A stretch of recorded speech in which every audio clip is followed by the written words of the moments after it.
नमस्कार my family, मैं स्वागत करती हूँ आपका आपके अपने यूट्यूब चैनल अनीता गढ़ाई ब्लॉग्स पर। कैसे हो आप सब? मैं आशा करती हूँ आप सब ठीक होंगे। आपके प्यार और आशीर्वाद से हम सब भी यहाँ पे ठीक हैं।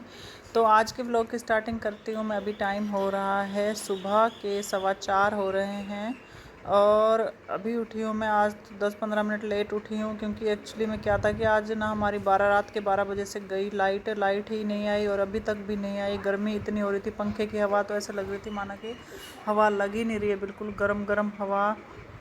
और गर्मी से कहते हैं आँख, मतलब ऐसा लग रहा था आँख भी नहीं खुल रही, नींद भी आ रही है और नींद आ भी नहीं रही है, बार बार गर्मी लग रही है, आँख खुल रही थी तो मुश्किल से पूरी रात कटी है।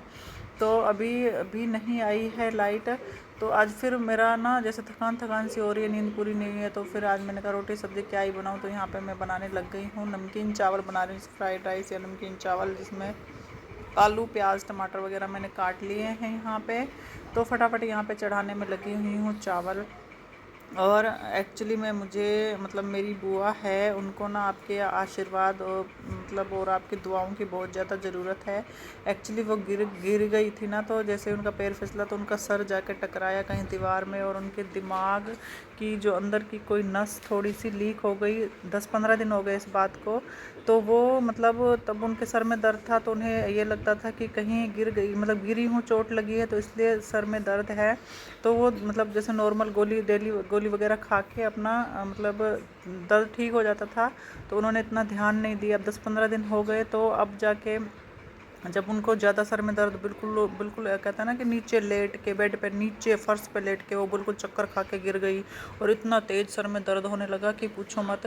फिर उसे लेके गए अलवर में फिर डॉक्टरों ने पूरा सिटी स्कैन किया, सब कुछ किया। तो वहाँ जाके पता चला कि अंदर ना इनकी जैसे गिरने से नस थोड़ी सी लीक हो गई थी, तो वो धीरे धीरे ब्लड उसमें से निकलता रहा और वो पूरे मतलब खोपड़ी में ना पूरा ब्लड जम गया है। तो ऑपरेशन बताया। फिर अलवर से ये जयपुर लेके गए, जयपुर में अब वहाँ पे एडमिट हैं वो। तो आज उनका है ऑपरेशन पहले वो करेंगे, जैसे 4 ड्रिल करेंगे खोपड़ी में, उसमें ब्लड की क्लोटिंग है ना, इंजेक्शन से निकालेंगे। अगर उससे निकल गया तो ठीक है, नहीं तो उन्होंने बोला है डॉक्टर ने कि पूरी खोपड़ी निकाल के फिर जाके सफाई होगी। और फिर इसमें फिर हम कुछ नहीं कह सकते, मतलब कुछ भी हो सकता है कि कोमा में भी जा सकती हैं, मतलब पागल भी हो सकती हैं और कुछ भी हो सकता है, बच भी सकती है, नहीं भी बच सकती। तो सब कुछ ये क्लियर बता दिया है डॉक्टर ने। तो कल से मतलब इतनी टेंशन हो रही है ना कि पूछो मत।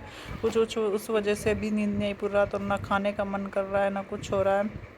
तो इसलिए कुछ ज़्यादा बनाने का मन ही नहीं था। फिर मैंने सोचा चावल ही बना दूं, बच्चे लंच में यही ले जाएंगे। तो प्लीज़ आपसे एक रिक्वेस्ट है कि भगवान से ज़रूर उनके लिए दुआ कीजिएगा कि वो ठीक हो जाएं। और कहते हैं ना कि दवा में जितना असर है उससे ज़्यादा, कहीं ज़्यादा दुआओं में असर होता है। तो सबके आशीर्वाद और दुआओं की बहुत ज़्यादा ज़रूरत है आज उनको।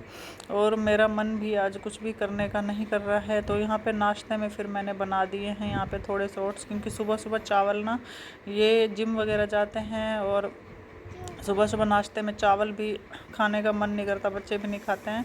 तो सुबह भी चावल, दोपहर को भी चावल, तो इसलिए मैंने नाश्ते के लिए यहाँ पे ओट्स बना दिए हैं और साथ में साथ थोड़ा थोड़ा मैगी मसाला भी डाल दिया है चावलों में भी ओट्स में भी, ताकि टेस्ट अच्छा आ जाए थोड़ा सा। फिर मैंने यहाँ पे चख लिया है नमक।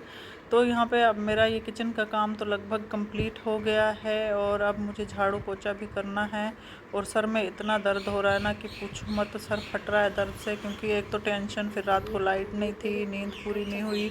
और मतलब परसों रात को एडमिट किया था, तो तब से मेरे दिमाग मतलब नींद आ रही है, ना कुछ खाने का मन कर रहा है और शरीर में ऐसा लग रहा है वीकनेस वीकनेस से, कुछ भी काम करने का मन नहीं कर रहा है।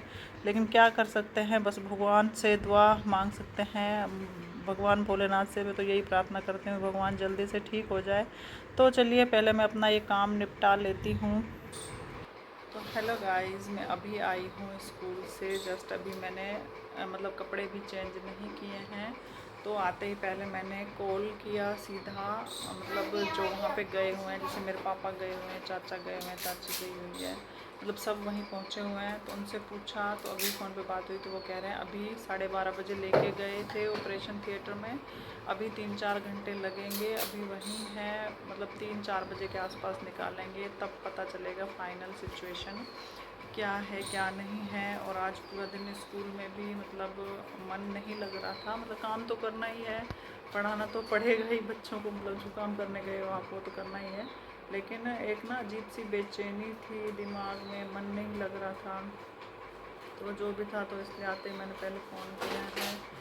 और अभी आई हूँ स्कूल से, तो अभी करूँगी कपड़े चेंज, करने के बाद फिर देखती हूँ, इनके बच्चों के भी एग्ज़ाम चल रहे हैं, फिर उसके अकॉर्डिंग इनकी तैयारी भी करवानी है मुझे। तो सौ झंझट हैं, सौ काम करने हैं, मतलब होता है ना कि ज़िंदगी रुकती नहीं है, बस ऐसे ही चलती रहती है, चाहे दुख आए चाहे सुख आए, इसी का नाम ज़िंदगी है। क्योंकि अगर आप एक चीज़ को पकड़ के बैठ जाओगे ना, तो उससे कुछ नहीं हो सकता। मतलब हमें खाना भी पड़ेगा, पीना भी पड़ेगा, सोना भी पड़ेगा, घर के काम भी करने पड़ेंगे, बच्चों को भी देखना पड़ेगा, सब कुछ करना पड़ता है।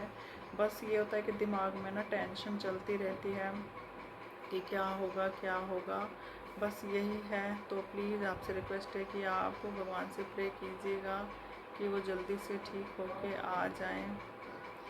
बस यही टेंशन हो रही थी। तो अभी मैं जा रही हूँ कपड़े चेंज करने के लिए, फिर मिलती हूँ आपसे। तो हेलो गाइस, फिर मैंने कपड़े चेंज करके चाय भी बना के पी ली, क्योंकि मेरे सर में दर्द हो रहा है बहुत तेज़। और अभी फ़ोन आ गया है, आप सबके आशीर्वाद से, आप सबकी दुआओं से ऑपरेशन भी सक्सेसफुल रहा। मतलब उन्होंने जैसे बोला था ना कि 4 ड्रिल करके वो जो अंदर ब्लड की क्लॉटिंग जमी हुई है वो साफ़ करेंगे। अगर उससे नहीं हुई तो पूरी ये जो हमारी ऊपर की खोपड़ी होती है ना, ये निकाल के फिर ऑपरेशन करते हैं। लेकिन भगवान की दया से 2 ड्रिल में ही ऑपरेशन हो गया सक्सेसफुल। लेकिन अभी होश में नहीं है, होश आएगा तभी क्लियर पता चलेगा। अभी आपकी और दुआओं की ज़रूरत है। तो अभी भगवान की दया से मुझे भगवान भोलेनाथ पे पूरा विश्वास है कि वो ठीक ही हो जाएंगी। और अभी मैं यहाँ पे इनको आराध्या और शिवाय को बैठ के पढ़ा रही हूँ, क्योंकि इनके पीए के एग्ज़ाम चल रहे हैं। शिवाय का है इंग्लिश का एग्ज़ाम और आराध्या का है फ्रेंच का एग्ज़ाम है। इसने 6th में है, तो इसने 3rd लैंग्वेज में फ्रेंच ली है, तो इसका है फ्रेंच का एग्ज़ाम। तो यहाँ बैठ के ये तैयारी कर रहे हैं। अब इनके साथ अगर मैं नहीं बैठती हूँ तो ये खेलने लग जाते हैं। मैं सोच रही हूँ सर दर्द हो रहा, थोड़ा आराम कर लूँ, लेकिन ये फिर पढ़ेंगे नहीं, तो वो क्या कर रहे हैं, अब एग्ज़ाम चल रहे हैं, इनको भी पढ़ाना है। तो वहाँ से थोड़ी बहुत टेंशन तो कम हो गई कि ऑपरेशन सक्सेसफुल रहा, और शाम तक होश भी आ जाएगा, 5 बजे तक क्लियर पता चल जाएगा, और बस ठीक हो जाए, सारी टेंशन ख़त्म हो जाएगी। और आज का ब्लॉग भी मैं यहीं पर ख़त्म करती हूँ, क्योंकि अब मैं इस ब्लॉग को अपलोड करूँगी। और आप प्लीज़ आशीर्वाद दीजिएगा, भगवान से प्रार्थना कीजिएगा मेरी बुआ जल्दी से ठीक हो जाए। और आज का ब्लॉग यहीं ख़त्म करती हूँ। प्लीज़ वीडियो अच्छी लगी हो तो वीडियो को लाइक, और आप चैनल पर नए हैं तो चैनल को सब्सक्राइब भी कर लीजिए। बाय माय यूट्यूब फैमिली, मिलते हैं नेक्स्ट वीडियो में नेक्स्ट ब्लॉग के साथ।